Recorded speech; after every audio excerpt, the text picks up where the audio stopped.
ചായക്കടയിലെ ചില്ലിക്കൂട്ടിലിരുന്ന് നമ്മളെ കൊതിപ്പിക്കുന്ന കായപ്പം അഥവാ ഉണ്ടംപൊരി അഥവാ ബോണ്ട അതേ ഷേപ്പിലും വലുപ്പത്തിലും വീട്ടിൽ തന്നെ തയ്യാറാക്കാം. 5 വലിയ കായപ്പം ഉണ്ടാക്കാനായി മിക്സിയുടെ ചെറിയ ജാറിലേക്ക് 4 ടേബിൾ സ്പൂൺ അതായത് 1/4 കപ്പ് പഞ്ചസാര എടുക്കാം. ഇത് 60 ഗ്രാം ഉണ്ടാകും. എല്ലാ ചേരുവകളുടെയും കൃത്യമായ തൂക്കം ഞാൻ സ്ക്രീനിൽ എഴുതി കാണിക്കാം. ഞാനിവിടെ അല്പം മധുരം കുറച്ചാണ് കായപ്പം ഉണ്ടാക്കുന്നത്. താല്പര്യമുള്ളവർക്ക് 1/2 കപ്പ് പഞ്ചസാര വരെ ചേർക്കാവുന്നതാണ്. ഇതിലേക്ക് 5 ഏലക്കയുടെ കുരു, 1 ടീസ്പൂൺ ജീരകം, 2 കഷ്ണം കറുവപ്പട്ട എന്നിവ ചേർക്കാം. ഇതെല്ലാം നിങ്ങളുടെ ഇഷ്ടമനുസരിച്ച് ചേർക്കുകയോ ഒഴിവാക്കുകയോ ചെയ്യാം.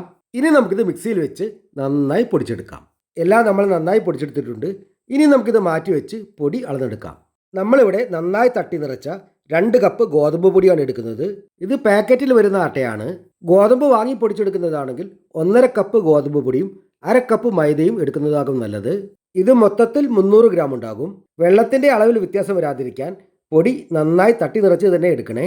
ഇതിലേക്ക് 1 ടീസ്പൂൺ ഉപ്പ്, 1/2 ടീസ്പൂൺ ബേക്കിംഗ് സോഡ, പൊടിച്ചു വച്ചിരിക്കുന്ന പഞ്ചസാര എന്നിവ ചേർക്കാം. എല്ലാം നന്നായി ഒന്ന് മിക്സ് ചെയ്യാം. എല്ലാം നന്നായി തന്നെ മിക്സ് ചെയ്തെടുത്തിട്ടുണ്ട്. ഇനി നമുക്കിത് മാറ്റി വെച്ച് പഴം അരച്ചെടുക്കാം. അതിനായി നമ്മളിവിടെ 4 പാളയംകുടം പഴമാണ് എടുത്തിരിക്കുന്നത്. കിട്ടാനില്ലെങ്കിൽ പകരം ഏത് പഴവും എടുക്കാവുന്നതാണ്. ഈ പഴം 250 ഗ്രാം ഉണ്ടാകും. നമുക്കിത് തൊലി കളഞ്ഞ് പഞ്ചസാര പൊടിച്ചെടുത്ത അതേ ജാറിലേക്ക് മാറ്റാം. തൊലി കളഞ്ഞ ശേഷം പഴം 200 ഗ്രാം ഉണ്ടാകും. നമുക്കിത് അരച്ചെടുക്കാം. ഇങ്ങനെ അരച്ചെടുക്കുന്നതിന് പകരം പഴം ഉടച്ചും ചേർക്കാവുന്നതാണ്. അങ്ങനെ ചെയ്താൽ പഴം ചെറുതായി കടിക്കാൻ കിട്ടും. ഇനി നമുക്കിത് നേരെ ഗോതമ്പ് പൊടിയിലേക്ക് ചേർക്കാം. ഇതിലേക്ക് പൊടി അളന്നെടുത്ത പാത്രത്തിൻ്റെ പകുതി, അതായത് 1/2 കപ്പ് വെള്ളം ചേർക്കാം. നമ്മളിവിടെ 2 കപ്പ് പൊടിക്ക് 1/2 കപ്പ് വെള്ളമാണ് ചേർത്തത് കേട്ടോ. ഇനി നമുക്കിത് കൈകൊണ്ട് തന്നെ നന്നായി കുഴച്ചെടുക്കാം. കുഴയ്ക്കുമ്പോൾ ആദ്യം വെള്ളം കുറവാണെന്ന് തോന്നുമെങ്കിലും കൂടുതൽ വെള്ളം ചേർക്കരുതേ. അളവുകളെല്ലാം കൃത്യമാണെങ്കിൽ വെള്ളവും കൃത്യമായിരിക്കും. കുഴച്ചു വരുമ്പോൾ എല്ലാം ശരിയായി വന്നുള്ളൂ. ഈ സമയത്ത് താല്പര്യമുള്ളവർക്ക് ഇതിൽ തേങ്ങാക്കൊത്ത് ചേർത്ത് കൊടുക്കാവുന്നതാണ്. എല്ലാം നമ്മൾ നന്നായി തന്നെ കുഴച്ചെടുത്തിട്ടുണ്ട്. ഇനി നമുക്കിത് നിങ്ങളുടെ സമയം പോലെ കുറഞ്ഞത് അരമണിക്കൂറെങ്കിലും റെസ്റ്റ് ചെയ്യാൻ വേണ്ടി വയ്ക്കാം. ഇപ്പോൾ അരമണിക്കൂർ കഴിഞ്ഞിട്ടുണ്ട്. സമയമുണ്ടെങ്കിൽ ഇതുപോലെ കൂടുതൽ സമയം വെക്കുന്നതും നല്ലതാണ്. കൈ വെള്ളത്തിൽ നനച്ച് മാവ് ഒന്നുകൂടി കുഴച്ചെടുക്കാം. ഇനി നമുക്ക് ഉണ്ടംപൊരി ഫ്രൈ ചെയ്തെടുക്കാം. അതിനായി നമുക്ക് എണ്ണ എടുത്ത് ചൂടാക്കാം. ചായക്കടയിലെ പോലെ നല്ല വലുപ്പത്തിൽ ഉണ്ടാക്കുന്നത് കൊണ്ടാണ് ഞാനിവിടെ കൂടുതൽ ഓയിൽ എടുത്തിരിക്കുന്നത്. ചെറിയ വലുപ്പത്തിലാണ് ഉണ്ടാക്കുന്നതെങ്കിൽ ഇത്രയും എണ്ണയുടെ ആവശ്യം വരില്ല. ഞാനിവിടെ സൺഫ്ലവർ ഓയിലാണ് എടുത്തിരിക്കുന്നത്. നിങ്ങൾക്ക് ഇഷ്ടമുള്ള എണ്ണ ഉപയോഗിക്കാം.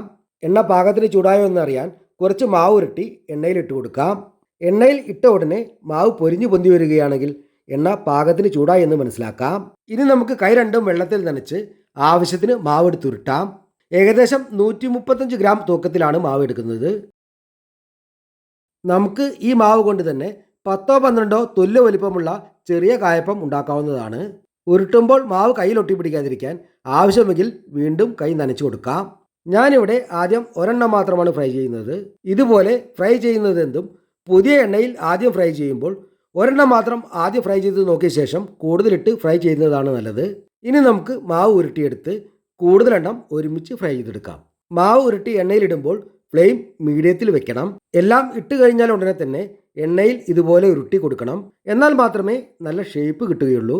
ഇനി നമുക്ക് ഫ്ലെയിം കുറച്ച് വെച്ച് വളരെ സാവധാനം ഇത് ഫ്രൈ ചെയ്തെടുക്കാം.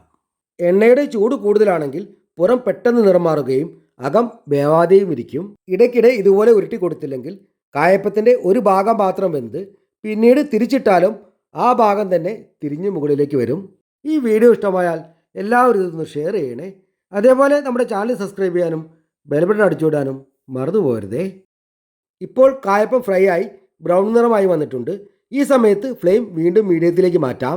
അവസാനത്തെ 1 മിനിറ്റ് ഫ്ലെയിം കൂട്ടി വെച്ച് ഫ്രൈ ചെയ്താൽ പുറംഭാഗം മൊരിഞ്ഞു കിട്ടുമെന്ന് മാത്രമല്ല എണ്ണമയവും കുറവായിരിക്കും. ഇനി നമുക്കിത് കോരി മാറ്റാം.